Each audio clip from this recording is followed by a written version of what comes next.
కరీంనగర్లో graduate MLC ఎన్నికల counting continue అవుతుంది. ఓట్ల జంబ్లింగ్ ను పూర్తి చేశారు. గ్రాడ్యుయేట్ టీచర్ ఓట్లతో వ్యాలిడ్, ఇన్వాలిడ్ ఓట్లను వేరు చేస్తున్నారు. ఇక కలెక్టరేట్లో మొత్తం 35 టేబుళ్ల ఏర్పాటు చేయగా 21 టేబుళ్లతో గ్రాడ్యుయేట్ ఓట్ల కౌంటింగ్, 14 టేబుళ్లలో టీచర్ ఓట్ల కౌంటింగ్ జరుగుతుంది. ఒక్కో టేబుల్ దగ్గర ఒక మైక్రో అబ్జర్వర్, ఒక సూపర్వైజర్, 2 లెక్కింపు అసిస్టెంట్లున్నారు. 3 షిఫ్టుల్లో సిబ్బంది కౌంటింగ్లో పాల్గొంటున్నారు. ఇక ఎన్నికల కౌంటింగ్లో 800 మంది సిబ్బంది పాల్గొంటున్నారు. వీరిలో 20% రిజర్వ్ సిబ్బందిని నియమించారు. పటిష్టమైన భద్రత, సీసీ కెమెరాల నిఘా మధ్య కౌంటింగ్ జరుగుతుంది. 12 రౌండ్లలో పట్టభద్రుల ఓట్ల లెక్కింపు ఫలితాలు రానున్నాయి. ఇక 2 రౌండ్లలో టీచర్ ఎమ్మెల్సీ కౌంటింగ్ పూర్తవుతుంది. ఇక గ్రాడ్యుయేట్ సెగ్మెంట్లో 56 మంది, టీచర్ ఎమ్మెల్సీ స్థానానికి 15 మంది పోటీలో ఉన్నారు. గ్రాడ్యుయేట్ ఎమ్మెల్సీ ఎన్నికల్లో కాంగ్రెస్ తరపున ఆల్ ఫోర్స్ విద్యా సంస్థల అధినేత నరేందర్ రెడ్డి, బీఎస్పీ తరపున మాజీ అసిస్టెంట్ ప్రొఫెసర్ ప్రసన్న హరికృష్ణ, ఇక బీజేపీ నుంచి అంజిరెడ్డి పోటీలో ఉన్నారు. టీచర్స్ ఎమ్మెల్సీ స్థానానికి 15 మంది అభ్యర్థులు పోటీ చేశారు. బీజేపీ నుంచి మలక కుమరయ్య, పీఆర్టీయూ అభ్యర్థిగా Vanga Mahender Reddy, UTF and TPTF అభ్యర్థిగా Y Ashok Kumar, sitting MLC Koora Raghotham Reddy బరిలో ఉన్నారు. ఎవరికి వారి గెలుపుపై ధీమా వ్యక్తం చేస్తున్నారు. ఎమ్మెల్సీ కౌంటింగ్ సందర్భంలో మాకు పోలీస్ సిబ్బంది పొద్దున నుంచి ఇక్కడ బందోబస్తులో ఉన్నారు. ఈ కౌంటింగ్ ప్రక్రియ అయ్యే వరకు మొత్తం కూడా మా బందోబస్తు సిబ్బంది షిఫ్ట్ సిస్టమ్ వారికి పెట్టడం జరిగింది. ముందుగా అన్ని గేట్స్ దగ్గర యాక్సెస్ కంట్రోల్స్, ఓన్లీ ఆథరైజ్డ్ వాళ్ళు ఎంట్రీ చేయడానికి, అలాగే లోపల కూడా కాంపౌండ్ లోపల కూడా పెట్రోలింగ్, బయట కూడా కొంత ఇక్కడ వెన్యూ బయట కూడా పెట్రోలింగ్ పెట్టడం జరిగింది. ముఖ్యంగా ఎవరు ఆథరైజ్డ్ పర్సన్స్ మాత్రమే ప్రాపర్ ఐడెంటిఫికేషన్తో పాటు వాళ్ళకి అలౌ చేయడం జరుగుతుంది. ఎటువంటి ఇష్యూస్ ఇప్పటి వరకు లేదు. మా సిబ్బంది కూడా ఆల్మోస్ట్ 400 మంది సిబ్బందితో ఈ మొత్తం బందోబస్తు పెట్టడం జరిగింది. ఇది 3 షిఫ్ట్స్లో, ఎందుకంటే మేము ఎక్స్పెక్ట్ చేస్తాం ఏంటంటే ఇది నైట్ వరకు కూడా వెళ్ళొచ్చు కాబట్టి, స్పిల్ ఓవర్ అవుతుంది కాబట్టి షిఫ్ట్ సిస్టంలో కూడా మొత్తం బందోబస్తు పెట్టడం జరిగింది. పార్కింగ్ కూడా మీరు చూసి ఉంటారు, అన్ని చోట పార్కింగ్, ఎంప్లాయీస్కి పార్కింగ్, అలాగే కౌంటింగ్ ఏజెంట్స్ కోసం పార్కింగ్, ఎంట్రీ అవి అన్నీ కూడా సెపరేట్ పెట్టడం జరిగింది. ఎక్కడ కూడా ఏం ఇష్యూస్ లేదు. మా సిబ్బంది కూడా అలర్ట్గా ఉన్నారు. అది చెప్పలేం, మేమైతే చెప్పలేం. మా బందోబస్తు సిబ్బంది అయితే మొత్తం రెడీ ఉన్నారు. ఎందుకంటే అది స్పిల్ ఓవర్ అవ్వచ్చు, టైం అయితే మనకి రెడీ ఉంటాం మేము షిఫ్ట్ వైజ్, అందుకే పెట్టడం జరిగింది.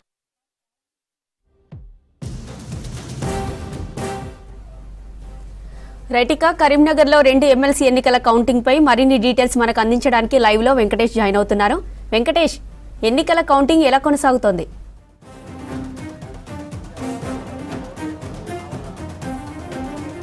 జ్యోతి, దాదాపు 4 గంటలైంది ఎన్నికల కౌంటింగ్ ప్రాసెస్ స్టార్ట్ అయ్యి, కానీ ఇప్పటివరకు ఇంకా కట్టలు కట్టడం కోసం జరుగుతున్న ప్రాసెస్ ఇంకా కొనసాగుతుంది. కాకపోతే వ్యాలిడ్, ఇన్వాలిడ్ ఓట్లు చేసే క్రమంలో పెద్ద ఎత్తున కూడా ఇన్వాలిడ్ ఓట్లు కూడా గుర్తిస్తున్నారు అధికారులు. ఎందుకంటే ఇన్వాలిడ్ ఓట్లు కూడా అభ్యర్థుల ఫలితాలను తారుమారు చేసే ప్రమాదం ఉంది.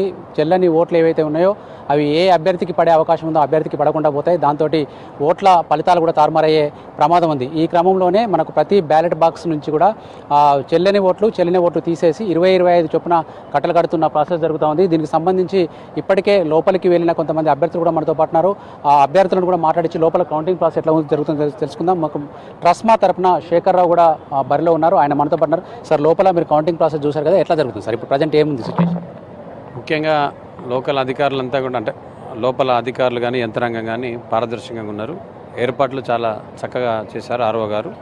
ప్రతి 1000కి ఒక కట్ట చేస్తూ ఉన్నారు. అంటే దాన్ని అలా ముఖ్యంగా సగ్రిగేట్ చేస్తున్నారు. అంటే ఎవరైతే ఓటు చెల్లదో దాదాపు కొన్ని నా అంచనా ప్రకారం ఒక 20,000 వరకు చెల్లయ్యని నేను అనుకుంటా ఉన్నాను. 1,50,000 20,000 దాకా చెల్లకుండా అనుకుంటున్నాను. ఎందుకంటున్నానంటే ఇప్పుడు ప్రతి బాక్స్ చూస్తూ ఉంటే బాక్స్లో 15 నుంచి 20 వరకు చెల్లకుండా పోతూ ఉన్నాయి. మరి డిగ్రీ పట్టభద్రులు ఈ రోజుకి ఇట్లా చెల్లకుండా పోవడం అనేది చాలా దురదృష్టకరంగా భావిస్తాం. చెల్లని ఓట్లను ఒక వేరు చేసే క్రమంలో ఏమేమి క్రైటీరియా చూస్తున్నారు సార్? ఎట్లాంటివి చెల్లకుండా పోతున్నాయి? అంటే జనరల్గా అంటే వాళ్ళు మలిచే విధానంలో యాక్చువల్గా ఎలా దాన్ని ప్రాపర్గా గైడ్ చేశారు. అది ఓటు వేసే ముందు అక్కడ ఉన్న లోపల ఉన్న ఆఫీసర్స్ అంతా కూడా గైడ్ చేశారు. అయినా కానీ ఓటర్ దాన్ని పాటించకుండా మలిచే విధానంలో కానీ 100% మళ్ళీ చాలామంది టిక్కు పెట్టినారు, రైట్ పెట్టినారు, కొంత రోమన్ అంకెలు పెట్టినారు. సో అట్లా ఒక్కొక్కరు ఏం చేసినారంటే మొదటి ప్రాధాన్యత వేసారు, మళ్ళీ 3వ ప్రాధాన్యత వేసారు, 2వ ప్రాధాన్యత వేయకపోవడం. కంపల్సరీ వాళ్ళు వేస్తే కంపల్సరీ 2nd, 3rd, 4th ఇట్లా ప్రియారిటీ ఇవ్వాలి. అట్లా గ్యాప్ కూడా ఉన్నది. అట్లాంటివి కూడా ఇందులో ఉన్నాయి. అంటే ఇదంతా కూడా ఐడియా లేకపోవడం, దానిపైన గైడెన్స్ లేకపోవడం, ముఖ్యంగా ఓటు నమోదు చేసే ముందు యంత్రాంగం అంతా కూడా ఎవరైతే ఉన్నారో ఓటు నమోదు చేసే ముందు ఇలా వేయాలనేది చెప్పేది కొంత కరువు అయింది. అంటే యంత్రాంగం అందరికీ చేరలే, అందరికి చేరాలి, రీచ్ చేయలే. ఓటర్ కానీ అంటే పబ్లిక్ ఎవరైతే పట్టభద్రులు ఉన్నారో వాళ్ళు రీచ్ చేయలేకపోయింది యంత్రాంగం. కానీ ఈవెన్ ఇలా కంటెస్ట్ చేసే క్యాండిడేట్స్ కూడా చాలామంది చేశారు, 56 మంది. కానీ ఎలా వేయాలి, ఎట్లా వేయాలి, దాన్ని ఎట్లా మలచాలి అనేది కూడా ఆ ఓటును అంటే మలిచే విధానాన్ని ఇప్పుడు చెప్పలేకపోయారు, రీచ్ చేయలేకపోయారు. అంటే లోపల మీరు ఇప్పుడు జరుగుతున్న కౌంటింగ్ ప్రాసెస్ చూస్తే ఇంకెంత టైం పట్టే అవకాశం ఉంది? గ్రాడ్యుయేట్లు అయితే పెద్ద ఎత్తున 2,50,000 ఓట్లు ఉన్నాయి, టీచర్లు ఉన్నాయి, ఇవి ఎంత టైం పట్టే అవకాశం కనిపిస్తుంది మీకు? ప్రతి బాక్స్ నుంచి 1000 చేస్తున్నారండి. అంటే 21 కౌంటర్స్ పెట్టారు, 21,000 కౌంటర్కి వెళ్తున్నాయి. అంటే దాదాపు 14 రౌండ్స్ దాకా అయ్యేటట్టున్నాయి. ఇవి అన్ని ఇటు సాయంత్రం నైట్ అవుతుంది. ఎందుకంటే ఆ 21 బండిల్స్ ఆర్ఓ దగ్గరికి వెళ్ళాలి, అంటే 21,000. అట్లా మనకు దాదాపు 13 రౌండ్ల దాకా వెళ్ళాలి. అవన్నీ రౌండ్లకి వెళ్ళాక మళ్ళీ వాటిని అన్నీ కూడా ఒక్కొక్క 1000 పంపిస్తారు. అంటే మొదటి రౌండ్కు, అట్లా రెండో రౌండ్కు, మూడో రౌండ్కు. దాదాపు ఇవి అవ్వడానికే సాయంత్రం పడుతున్నది. ఇది మొత్తం ఓటర్లను, ఈవెన్ ఎంప్లాయీస్ ఓట్లు కూడా, బ్యాలెట్ ఓట్లు కూడా నాకు కలిపేసారు, పోస్టల్ బ్యాలెట్ను కూడా కలిపేసారు, దాన్ని సపరేట్ కౌంట్ చేయలే. కాబట్టి చెప్పండి సార్, మీరు కూడా అభ్యర్థిగా పోటీ చేశారు కదా, మొత్తం బయట ట్రెండ్ చూశారు, మీరు గ్రాడ్యుయేట్ల 3 చూశారు. ఇవన్నీ చూస్తుంటే మనకు ఓవరాల్గా ట్రెండ్ ఎట్లా ఉండబోతుంది? ఆల్రెడీ పోలింగ్ అయిపోయింది కాబట్టి మనం ట్రెండ్ గురించి మాట్లాడుకోవచ్చు. ఎట్లా ఉంది సార్ మీరు బయట అబ్జర్వ్ చేసినంత వరకు? ముఖ్యంగా ఇరు పార్టీ అభ్యర్థులు ఎవరైతే ఉన్నారో బీజేపీ కానీ కాంగ్రెస్ కానీ ఆ డబ్బుకు కొంత ప్రలోభాలకు గురి చేశారు. సో అది ఎంత మేరకు అవుతుందనేది తెలియదు. వాళ్ళ ధీమా వాళ్ళకు ఇద్దరు కూడా. అట్నే ఇండిపెండెంట్ క్యాండిడేట్ కూడా కొంత బీసీ నినాదం, కొంత బీఆర్ఎస్ సపోర్ట్ కూడా జరిగింది, బీఎస్పీ సపోర్ట్ కూడా జరిగింది. తను కూడా కొంత డబ్బు ప్రభావం. అంటే ఆ ముగ్గురు వ్యక్తుల్లో నాలంటోడు తట్టుకున్నడానికి ఒక ఇండిపెండెంట్గా ట్రస్ట్ మా మిత్రులు చాలామంది సపోర్ట్ చేశారు. 100% సైలెంట్గా ఓటు పడ్డదని నేను అనుకుంటా ఉన్నాను. సైలెంట్గా నాకు వేసిరు, బయట చెప్పలేదు. మా టీచర్స్ కానీ మా కరెస్పాండెంట్స్ కానీ చాలామంది పనిచేశారు. ప్రియారిటీ ఓటుతో ఫలితం తేలే అవకాశం ఉందా గ్రాడ్యుయేట్లకు సంబంధించి? తేలిపోతే సెకండ్ ప్రియారిటీ ప్రభావం ఎట్లా ఉంటుంది సార్? ఫస్ట్ ప్రియారిటీ 80% తెలియదు, ఎందుకంటే 4 అభ్యర్థులు స్ట్రాంగ్గా ఉన్నారు, 4 చీల్చిపోతుంటాయి. సెకండ్ ప్రియారిటీలో బీజేపీ ఓటర్ ఎవరైతే ఉన్నారో వాళ్ళు ఎటేసిండ్రు అనేది కూడా ఇప్పటివరకు తెలియట్లేదు. కాంగ్రెస్ కూడా ఎటేసిండ్రు అనేది, ఈవెన్ ప్రసన్న గారి ఓటు వారి మొదటి ప్రాధాన్యత చేసిన వాళ్ళు సెకండ్ ఎవరికి వేసిండ్రు అనేది దాన్ని బట్టే ఫలితాలు ఉంటాయి.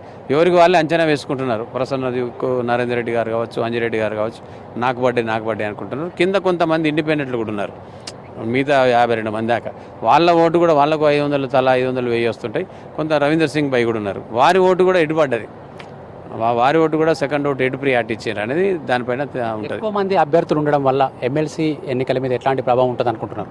ఎక్కువ మంది ఉండడం వల్ల ఇప్పుడు చివరి స్థానం 47 స్థానం వచ్చింది నాది, 47 నెంబర్. చాలా మంది ఉండడం వల్ల నా నెంబర్ను వెతుక్కుంటూ వేయాల్సి వచ్చింది.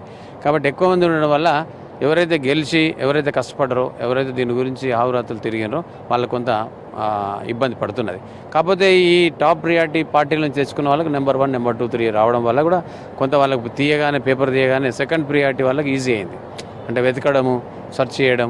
కాకపోతే గ్రాడ్యుయేటు వెతకడం అనేది అంటే ఒక పేరును నోట్ చేసుకొని పేరును రీచ్ చేసినాక, నెంబర్ రీచ్ అయినాక ఒక గ్రాడ్యుయేట్ ఆలోచన చేయాలి. అంటే ఎలాంటి వాడు వర్క్ ఇస్తాడు. మేము అబ్జర్వ్ చేసినంత వరకు బ్యాలెట్ మన పోలింగ్ కేంద్రానికి వెళ్ళిన ఓటర్ జస్ట్ తొందరగా 2-3 మినిట్స్లోనే బయటకు వచ్చేసింది. అంటే మొత్తం బ్యాలెట్లో ఉన్న 56 మందిని పరిశీలించినట్టుగా మాకు కనిపించలేదు. అంటే ముందే డిసైడ్ అయ్యి వచ్చినట్టు అనుకోవచ్చా?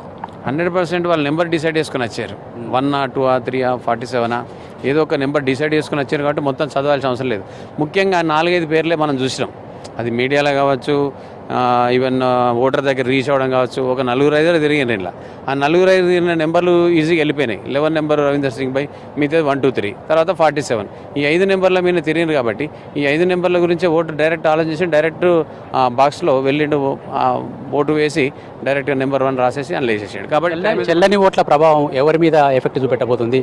ఎవరికి నష్టం కలిగించబోతుంది? అది చెల్లని ఓటు అది కాంగ్రెస్ పడ్డదా, లేదా బీజేపీ పడ్డదా, బీఎస్పీ పడ్డదా, ఆ ఓటర్ ఇప్పుడు చూస్తే తెలుస్తుంది మనకు. కాబట్టి ప్రభావం నేను ఎందుకంటున్నానంటే కార్యకర్తలు, అంటే పార్టీ కార్యకర్తలు చేసి ఉంటారు. ఇది పార్టీ వాళ్ళు పార్టీకి అంటే ఎవరైతే సింపతి చేస్తుంటారో, అంటే ఇందులో ఎక్కువ కూడా అంటే ఏదో ఒక పని చేయకుండా ఒక వర్క్ మీద ఉండేటోళ్ళకే ఈ చెల్లని ఓటు జరిగింది అంటే నేను అనుకుంటున్నాను. ఒక గ్రాడ్యుయేట్ ఏదన్నా ప్రైవేట్గా వర్క్ చేసినా, లేదా గవర్నమెంట్ అవగాహన లేకుండా, ఓటింగ్ మీద అవగాహన లేకుండా గ్రాడ్యుయేషన్ కూడా ఎప్పుడో కంప్లీట్ చేసి వాళ్ళంతా పనిలో ఉండకుండా, అంటే ఏదో ఒక చిన్న ఇంట్లో ఉండడం, లేదా హౌస్ వైఫ్స్ అట్లాంటి వల్ల ఇవన్నీ జరిగినాయని నేను అనుకుంటున్నాను.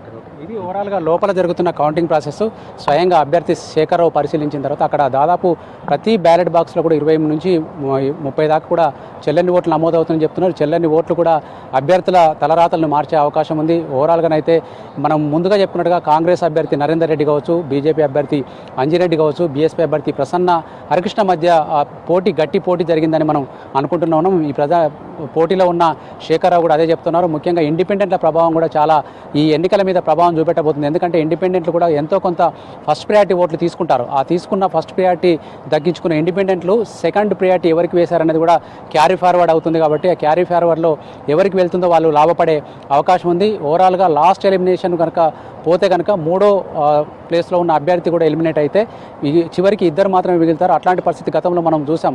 గతంలో తీన్మార్ మల్లన్న ఇండిపెండెంట్ అభ్యర్థిగా పోటీ చేసినప్పుడు మనకు నల్గొండ, ఖమ్మం, వరంగల్ గ్రాడ్యుయేట్ ఎమ్మెల్సీ ఎన్నికల్లో చివరి వరకు కోదండరాం, తీన్మార్ మల్లన్న, తర్వాత పల్లారాజేశ్వరరెడ్డి ఉన్నప్పుడు చివరికి కోదండరాం ఎలిమినేషన్ తర్వాత పల్లారాజేశ్వరరెడ్డి విజయం సాధించారు.